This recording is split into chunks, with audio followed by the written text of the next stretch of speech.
Hey everybody, it's me Greg from LeGrand Drain Cleaning, Pressure Washing, Gainesville, Florida. And today I'm going to show you a video about how to make your own inspection camera for gutter cleaning, roof cleaning, things like that.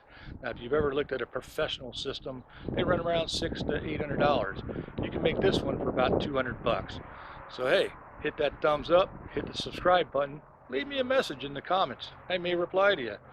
And more than anything, use those links and you will get great products at no extra cost, and it'll help me make videos like this to help you. It's a win-win. Let's go check it out.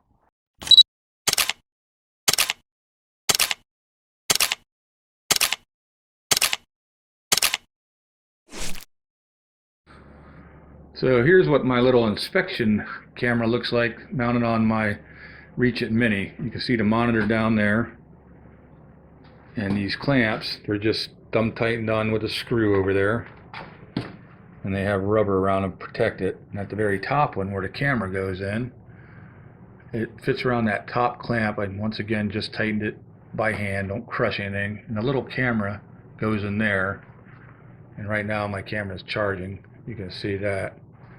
So basically what you do is you can just turn this thing on. There's different switches up here, but that little flat switch on the left side will turn it on. Then there's a far right switch that actually records, and it'll tell you whether you're taking a picture or record.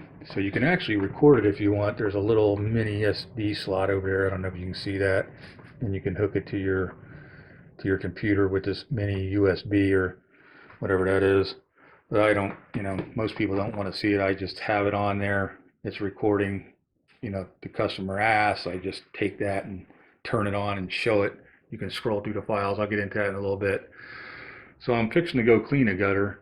So as soon as that's charged, I'll stick it in there. This just saves me a ton of work going up and down ladders. I can go to a house, extend the pole, turn it on, inspect the gutters in 5 seconds. I don't have to get up and down a ladder a couple times, excuse me, and just less risk. And I came up with this idea because I was looking at gutter vacuums, and the gutter vacs have these systems on them, or as an option. And they're really expensive, like $700-800 just to buy the camera system. So I got looking around on eBay and searched online, and I found this system. When you buy it, I'll put a link in the description, but when you buy it, it comes with the monitor, it comes with these clamps, it comes with these clamps, obviously it comes with the camera, the charger, a couple other little odds and end things. But I think it ran somewhere, I want to say around $250. I'm really not sure. You'll have to look at the link in the description. So I'll show you some footage of what it looks like when I get over there. Talk to you in a little bit. Okay, here we are in the back of the house. See all these trees and stuff around this house, and it's high. That's why I like having a camera inspection instead of having to drag the ladder through all this. Let's just turn this on here real quick. Turn the monitor on. Turn the camera on. We have a picture, and we will go inspect.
Hey everybody, thank you so much for watching my videos. I really hope you enjoy them. If you have a comment or a question, leave it in the comments section below. I'll be glad to answer it as soon as I can, or maybe one of my subs will. But remember, please hit that subscribe button that's going to pop up, and YouTube is going to put more videos for you to watch over here. So enjoy yourself, grab the popcorn, and just remember, we really appreciate you being part of our family and subscribing to our channel. All the support you give us has been wonderful. So have a great day, and we'll see you on the next video.